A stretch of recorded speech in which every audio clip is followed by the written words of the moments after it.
എഴുത്തുകാരി രമ്യ തുറവൂരിൻ്റെ പുതിയ പുസ്തകം പ്രകാശനം ചെയ്തു. പതിയാത്ത കാൽപ്പാടുകൾ എന്ന പുസ്തകമാണ് പ്രകാശനം ചെയ്തത്. Cherthala government girls higher secondary സ്കൂളിൽ നടന്ന പ്രകാശന ചടങ്ങ് മുൻ എം പി അഡ്വക്കേറ്റ് എ മാരിഫ് ഉദ്ഘാടനം ചെയ്തു. രമ്യ തുറവൂർ എഴുതിയ പതിയാത്ത കാൽപ്പാടുകൾ എന്ന പുസ്തകത്തിൻ്റെ പ്രകാശന കർമ്മമാണ് ചേർത്തലയിൽ നടന്നത്. ചേർത്തല ഗവൺമെൻറ് ഗേൾസ് ഹൈസ്കൂൾ ഓഡിറ്റോറിയത്തിലാണ് പ്രകാശന ചടങ്ങ് സംഘടിപ്പിച്ചത്. മുൻ എം പി അഡ്വക്കേറ്റ് എ മാരിഫ് സമ്മേളനം ഉദ്ഘാടനം ചെയ്തു.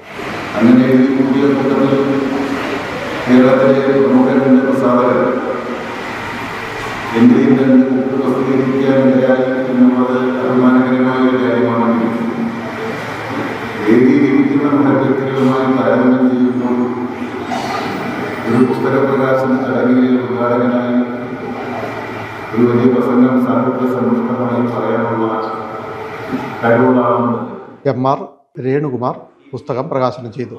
ജോളി ചിറയത്ത് ഏറ്റുവാങ്ങി. ഡോക്ടർ ടി എസ് ശ്യാംകുമാർ മുഖ്യപ്രഭാഷണം നടത്തി. ഫാദർ മോത്തി വർക്കി അധ്യക്ഷനായി. സ്മിത ശൈലേഷ് സ്വാഗതം പറഞ്ഞു. Cherthala municipal chairperson S Sobin, doctor Binil Paul, doctor Vineetha Vijayan, M R Vishnuprasad, Shabitha, Thuravoor panchayat president Sudharmani, Thuravoor panchayat അംഗം അനീഷ് എന്നിവർ ആശംസകൾ നേർന്നു. മിത്ര നീലിമ പുസ്തകം പരിചയപ്പെടുത്തി. രമ്യ തുറവൂർ ചടങ്ങിന് നന്ദി പ്രകാശിപ്പിച്ചു.